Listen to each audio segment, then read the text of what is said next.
మీరు కొద్దిగా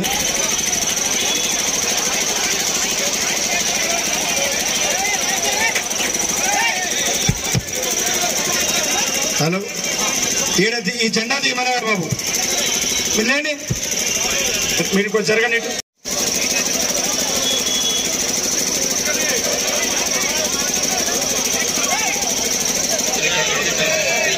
ఇక్కడదే బాబు, అది దీని మీద పెట్టి పట్టుకోండి, దీని మీద పెట్టి పట్టుకోండి.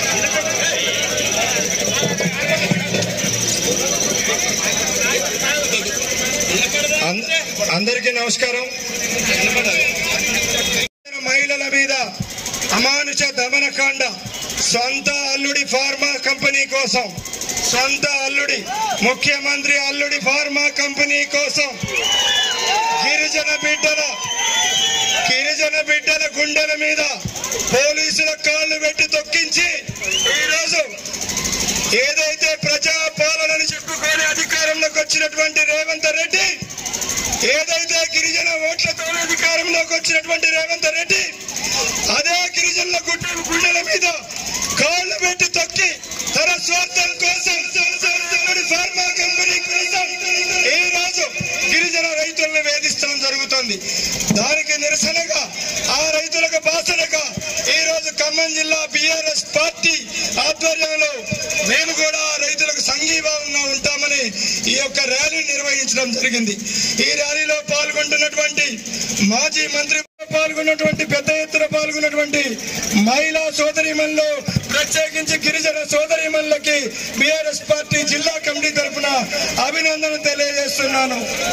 మీ అందరికీ తెలుసు, ఈరోజు ఒక్కటే విషయం, ఏదైతే అబద్ధాల పునాదుల మీద అధికారంలోకి వచ్చినటువంటి రేవంత్ రెడ్డి ప్రభుత్వం ఈ రోజు చేతగాక చేతులు ఎత్తేసి చెప్పిన హామీలు అమలు చేయక రోజుకొక అబద్ధం ఆడుతూ రేవంత్ రెడ్డి ముఖ్యమంత్రి అయిన సంవత్సరంలోనే ఆయన మానసిక వికలాంగుడు కావడం జరిగింది. మానసిక క్షోభతో అనుభవిస్తున్నారు. సైకలాజికల్ డిజార్డర్ తోని బాధపడుతున్నటువంటి ఏకైక ముఖ్యమంత్రి మన తెలంగాణ ముఖ్యమంత్రి రేవంత్ రెడ్డి. సిగ్గుతోని అందరు తల ఉంచుకోవాల్సిన పరిస్థితి వచ్చింది.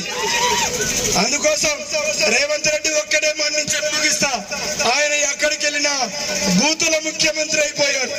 బూతులు తప్ప ఇంకొకటి లేదు. ఈ భారతదేశంలో 29 రాష్ట్రాల్లో హైయెస్ట్ బూతులు మాట్లాడే ముఖ్యమంత్రి ఎవరి అంటే తెలంగాణ ముఖ్యమంత్రి రేవంత్ రెడ్డి. ఆయన చెప్పాడు, కేసీఆర్ లాంటి మొక్కని తుంచేస్తాడట. ఒరే సన్నాసి, నువ్వు కేసీఆర్ ఒక మహావృక్షం. కేసీఆర్ తెలంగాణ హిస్టరీ.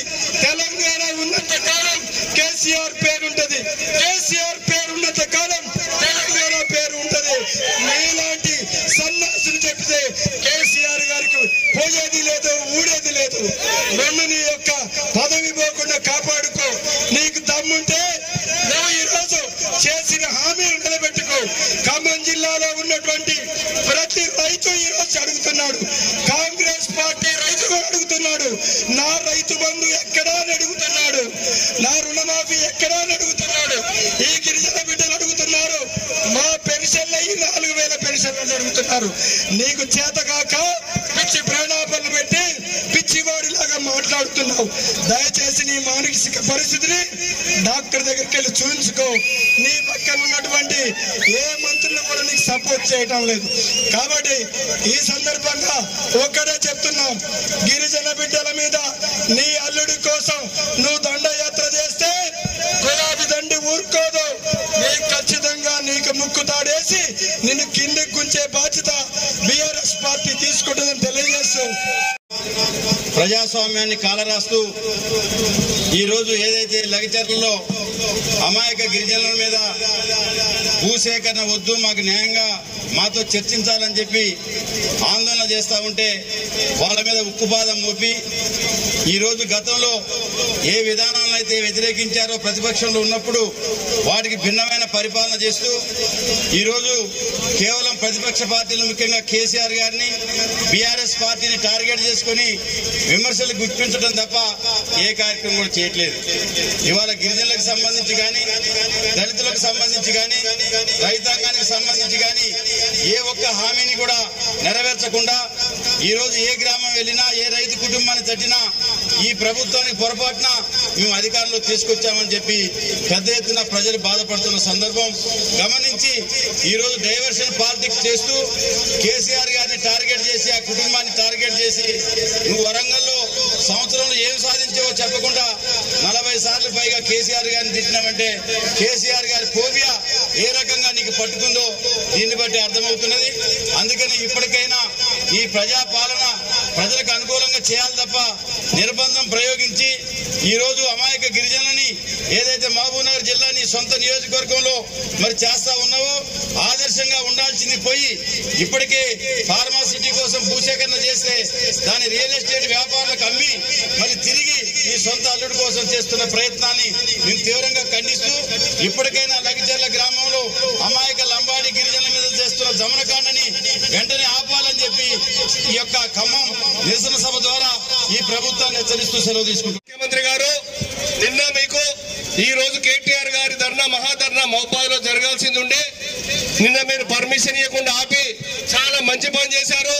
ఈ రోజు హైకోర్టుకు వెళ్ళి మేము ఆర్డర్ తెచ్చుకున్నాము 25వ తారీఖు. ఈ రోజు అయితే తక్కువ మందితో జరిగేది, రేపు 25వ తారీఖు చాలా పెద్ద ఎత్తున బ్రహ్మాండంగా జరగబోతుంది. ఎక్కడికక్కడ మీరు అనసాలను చూస్తున్నా ఇక్కడ బీఆర్ఎస్ పార్టీ ఉద్యమ పార్టీ, ఈ పార్టీని ఎవరు అనసలేరు. ఇది మొక్క కాదు, మన మదన్న చెప్పినట్టు ఇది మహావృక్షం అయిపోయి చాలా మంది నాయకులను తయారు చేసి తెలంగాణ 70 ఏళ్ల తెలంగాణను సాకారం చేసినటువంటి కేసీఆర్ గారిని ఈ రాష్ట్రం నుంచి కదిలించగలరా ఎవరైనా? మీరు మొక్క ఇప్పుడు మీరు ఈ పార్టీలోకి వచ్చి కాంగ్రెస్ పార్టీలోకి వచ్చి ముఖ్యమంత్రి అయి చేసేది ఏమి లేక ఇప్పుడు చేస్తున్నటువంటి ఫార్మా విలేజ్ అనవసరమైన ఒక ప్రయత్నం. 14,000 ఎకరాల భూమి శంషాబాద్ పక్కనే కేసీఆర్ గారు ఇతర దేశాలన్నీ తిరిగి చాలా మందిని తిప్పి బ్రహ్మాండంగా ప్రపంచ దేశాలన్నింటిలో కూడా ఫార్మా అత్యద్భుతంగా తీర్చిదిద్దే విధంగా 14,000 ఎకరాల భూమి సేకరించి రెడీ పెడితే దాన్ని కాదని చెప్పేసి ప్రతి ఊళ్ళో మీ కుటుంబ సభ్యుల కోసం పెట్టితే దాన్ని ఎలా చేసుకోవాలి? రైతులను కొట్టాలా? అమాయకులను తిట్టి ఆడవాళ్ళను ఎక్కడ పడితే అక్కడ కొట్టిన పోలీసు వాళ్ళు నిజంగా కూడా అధికారం ఎవరికి శాశ్వతం కాదు. పక్క రాష్ట్రాల్లో కూడా పోలీసులు ఐఏఎస్లు ఐపీఎస్లు చూశారు, వాళ్ళ ఏమైందో. రాబోయే కాలంలో ఇప్పటికి ఖచ్చితంగా కూడా బీఆర్ఎస్ పార్టీ అధికారంలోకి వస్తుంది. మీరు న్యాయంగా ఉండాల్సిన అధికారులు న్యాయంగా ఉండకుండా వన్ సైడ్ పక్షపాత దూరంతో పోతే అణిచివేయాలనే కార్యక్రమం మొదలు పెట్టారు. ఇది ఎప్పటికీ తగదు. బీఆర్ఎస్ పార్టీ 10 ఏళ్ల అధికారంలో ఉన్నప్పుడు కూడా మీరు తిరిగారు, మిమ్మల్ని తిరగనిచ్చారు కేసీఆర్ గారు. అనేక సభలు పెట్టారు, ర్యాలీలు పెట్టారు, భట్టి గారు పాదయాత్ర చేశారు, రేవంత్ రెడ్డి గారు పాదయాత్ర చేశారు.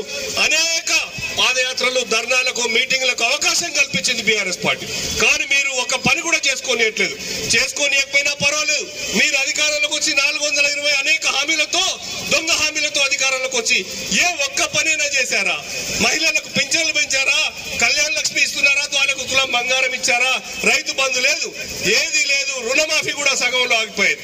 ఇవన్నీ చేసేది వదిలిపెట్టి వేరే కార్యక్రమాలు రోజు కేటీఆర్ గారిని కేసీఆర్ గారిని తిట్టుకుంటా డైవర్షన్ పాలిటిక్స్ చేసడం తప్ప వేరే ఏమి చేయట్లేదు మీరు. రాహుల్ గాంధీ గారు కూడా గమనించాలి. దేశంలోకి వెళ్ళి మొన్న మా పార్టీ గిరిజన సోదరులు సోదరిమణులు, మాజీ ఎంపీలు, మాజీ మంత్రులు అందరూ కూడా ఢిల్లీకి వచ్చి ఎస్సీ కమిషన్, బీసీ మహిళా కమిషన్ కూడా ఎస్సీ కమిషన్ కాకుండా హెచ్ఆర్సీ కూడా చెప్పడం జరిగింది, ఇవ్వడం జరిగింది. వారందరూ యాక్షన్ మొదలు పెట్టారు. మీరు అంటున్నారు ఎక్కడో చెప్పుకోండి, ఎక్కడ పడితే ఎక్కడైనా చెప్పుకోండి అని. అది చెప్పుకోవడం జరుగుతుంది. ఇది మీకు చీమ కుట్టినట్టు కూడా లేకపోతే ఏదైతే గిరిజన సోదరిమణులు మీకు ఓట్లేసి అమాయక హామీలతో మోసపోయి ఓట్లేసి గెలిపించుకున్న మీకు ఇక్కడి నుంచే లగచర్ల నుంచి నీ సొంత నియోజకవర్గం నుంచే తిరుగుబాటు స్టార్ట్ అయింది.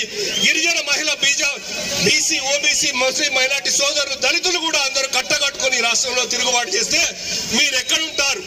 ఇది దృష్టిలో పెట్టుకోవాలి. అమాయకులందరినీ కూడా వేధించకుండా ఇమీడియట్ గా జైల్లో ఉన్నటువంటి గిరిజన సోదరులందరినీ తక్షణమే విడిచిపెట్టాలని చెప్పేసి ముఖ్యమంత్రి గారిని సవినయంగా కోరుతున్నాం. ఇది ఖచ్చితంగా జరగాలి. హ్యూమన్ రైట్స్ వాళ్ళు హెచ్చరించారు, మహిళా కమిషన్ వాళ్ళు హెచ్చరించారు. ఇంతమంది హెచ్చరించిన నీలో కదలిక రాకపోతే ఎక్కడికి పోతుందో మీరే చూసుకోవాలి. రాహుల్ గాంధీ గారు కూడా మణిపూర్ లో ఒక చిన్న అంశం జరిగితే పార్లమెంటు స్తంభింపజేస్తాడు. కానీ ఇక్కడ గిరిజన స్త్రీలను అమాయకులను వేధిస్తే స్తంభింపజేయడానికి వీల్లేదా? రేపు 25వ తారీఖు పార్లమెంట్ లో జరగబోయేది కూడా మా తిరుగుబాటు కాంగ్రెస్ పార్టీని కూడా నిలదీస్తాం. అక్కడ కూడా ఖచ్చితంగా జరుగుతుంటుంది. మహిళా సోదరులందరికీ అండగా ఈ రోజు జరిగినటువంటి ర్యాలీని సక్సెస్ చేసిన వారందరి పేరు ఘటన ఏదైతే ఉన్నదో దానికి సంబంధించి నిన్న వరంగల్లో రేవంత్ రెడ్డి గారు ఏమడుగుతుండో తెలుసా? నేనేమన్నా 1,00,000 ఎకరాలు అడిగినా 1,100 ఎకరాలే కదా నేను లాక్కుంటున్నా అంటుండు. అయ్యా నీకు 1,100 ఎకరాలు పెద్ద మరి విషయం కాదు. కానీ గిరిజన సోదర సోదరిమణులకి ఎకరం 2 ఎకరాలే ఉంటది, నీ తిరిగి 100 ఎకరాలు ఉండదు. వాళ్ళ ఎకరం 2 ఎకరాల జీవనోపాధి మీద నువ్వు ఉక్కుపాదం మోపి నీ అల్లుడు కోసమని ఫార్మా కంపెనీ కోసమని వాళ్ళ దగ్గర బలవంతంగా గుంజుకునే అధికారం నీకెవరిచ్చిర్రు అని చెప్పి అక్కడ ఉన్న గిరిజన సోదరిమణులు అడుగుతా ఉన్నారు. వాళ్ళు మేము భూములు ఇవ్వమని 9 నెలల నుంచి పోరాటం చేస్తా ఉంటే నువ్వు అడ్డదారిని భయపెట్టి నీ అన్న మరి తిరుమల రెడ్డి గాని లేకపోతే కొండారెడ్లు గాని ఆ రెడ్లు ఈ రెడ్లు గాని తిరుపతి రెడ్డి గాని అందరినీ కూడా ఆడ పొగేసి ఆడున్న గిరిజన సోదర సోదరిమణులు అందరినీ బెదరగొట్టి మీరు ఇవ్వకపోతే మీ అంతు చూస్తాం, మిమ్మల్ని తొక్కుతాం చంపుతాం అని చెప్పని భయభ్రాంతులు చేసి వాళ్ళ నుంచి భూమి గుంజుకోవాలని చూస్తున్నారు. వాళ్ళు ఇవ్వమని చెప్పి చివరికి తిరుగుబాటు చేసిరు. ఆ తిరుగుబాటుకి కారణమే లగచర్లలో అధికారుల మీద మరి నిరసన కార్యక్రమం. దాన్ని ఒక్కసారి ఆలోచన చేయాలా. దానికి కేటీఆర్ గారంట సూత్రధారంట, ఇంకెవరో నరేందర్ రెడ్డి గారు ఎక్స్ఎమ్మెల్యే గారు పాత్రధారని వాళ్ళిద్దరిని కేసుల్లో పెట్టాలని నరేందర్ రెడ్డిని ఎక్స్ఎమ్మెల్యేని మరి అక్రమంగా ఒక టెర్రరిస్ట్ లాగా గుంజుకపోయి అరెస్ట్ చేశారు. మరి కేటీఆర్ ని ఊచలు లెక్క పెట్టిస్తా అని చెప్పి నిన్న రేవంత్ రెడ్డి గారు అంటా ఉన్నాడు. ఏం పాపం చేసిండని ఊచలు లెక్క పెట్టిస్తావు? గిరిజనులకి రైతులకి అండగా దండగా ఉన్నాడనా? లేదా నీ ఫాల్తూ 420 హామీస్ ఏవైతే ఉన్నాయో ఆ హామీలను నువ్వు అమలు చేస్తలేవని నిన్ను నిలదీస్తున్నందుక? లేదా నీ 6 హామీలు ఏమని రోజు నిలదీస్తున్నా హరీష్ రావు గారిని లేదా కేటీఆర్ గారిని నువ్వు జైలు వేస్తా తొక్కుతా, లేదంటే చివరికి కేసీఆర్ ని నేను చంపేస్తా నేను తొక్కేస్తా మొలవనివను పిలువనివని అంటున్నాడు. అయ్యా తెలంగాణ ఉద్యమంలో నువ్వు ఒక రైఫిల్ పెట్టుకొని బయలుదేరిన రైఫిల్ రెడ్డివి. తెలంగాణ ఉద్యమకారుల మీద ఆ రోజు తెలంగాణ ప్రజల మీద రైఫిల్ పెట్టుకొని బయలుదేరినావు.